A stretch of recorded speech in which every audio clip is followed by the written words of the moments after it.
It is 12 minutes now after 5, after 6 Mountain Time.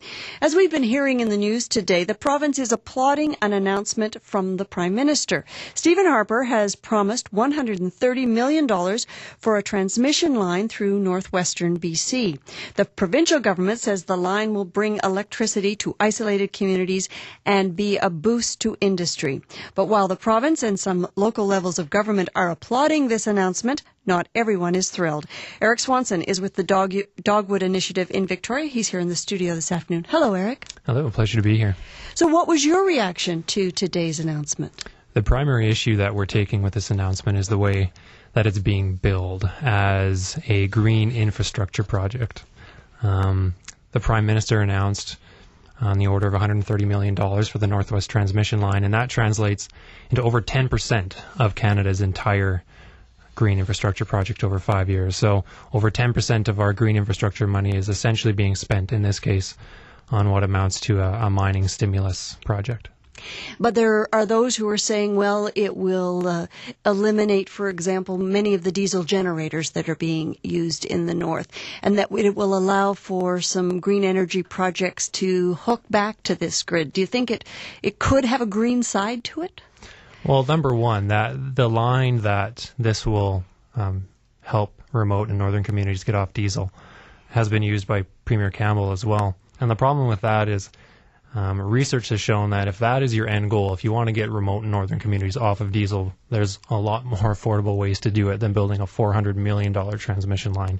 That includes really paying attention and really putting a lot of effort into hyper efficiency in those communities, doing things like microhydro and those kinds of things. So if you want to take remote communities off of diesel, the 400 million line isn't the best way to do it.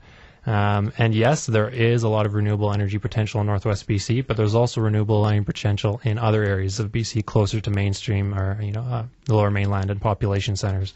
So everybody knows all along that this has been largely about electrifying proposed mining projects in Northwest BC.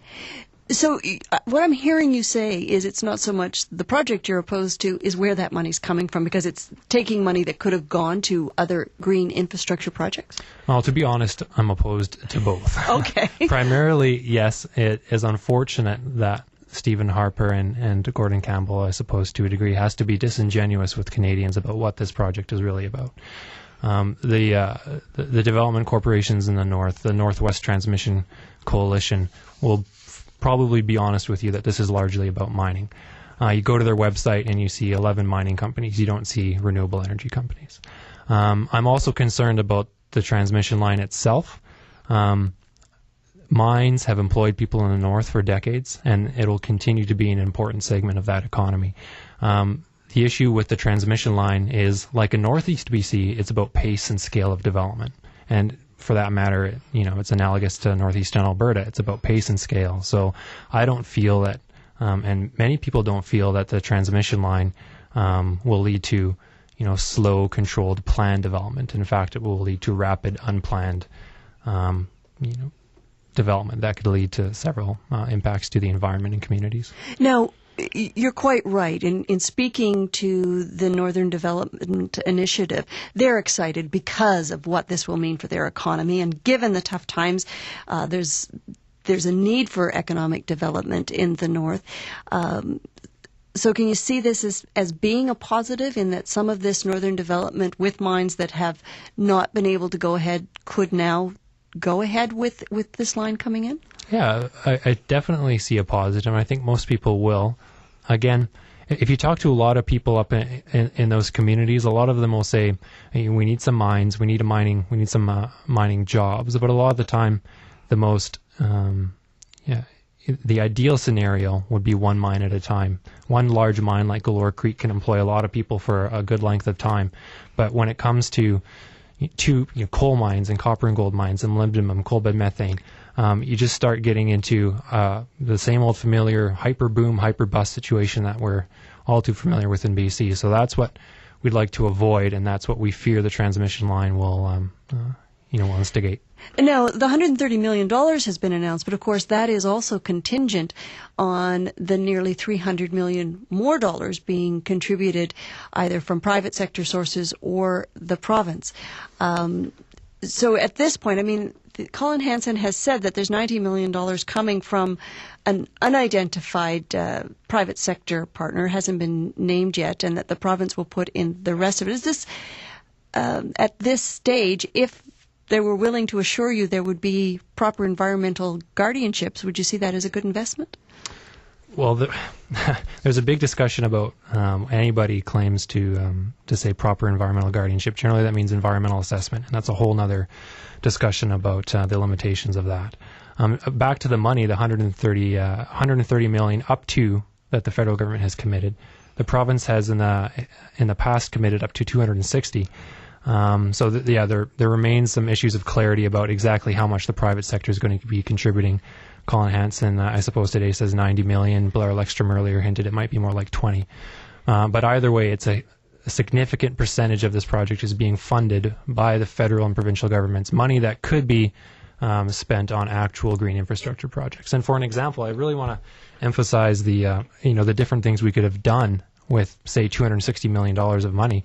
The BC Sustainable Energy Association estimates that with that amount of money, we could have leveraged perhaps $2 billion in private sector investment in the area of green retrofits, upgrading our existing building stock in BC, generating maybe approximately 30,000 jobs, retrofitting 150,000 homes. So these are the choices that Stephen Harper, could have made with that green infrastructure money. And we feel it's quite unfortunate that instead it's going to what amounts to a mining stimulus project. Do you think it is a coincidence that it was announced in Washington today? No.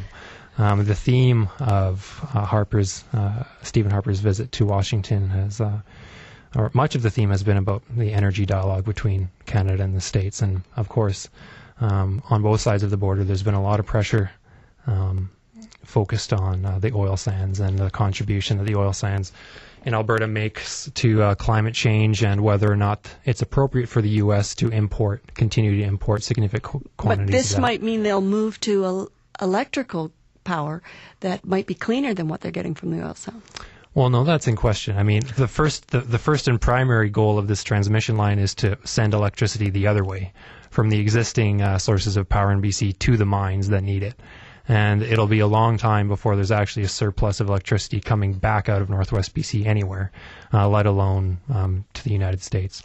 Eric, thanks so much for coming in today to talk about it. You're welcome. Eric Swanson is with the Dogwood Initiative, and we have more coming up on this story, of course, on the news on BC Today, which is coming up at 5:30, 6:30 Mountain Time. It's also our question of the day today. Is this plan to build a transmission line a good or a bad idea, and why? You can call our listener line at 1-800-757-1446 or 250-414-4712. Our email address is allpointswest@cbc.ca.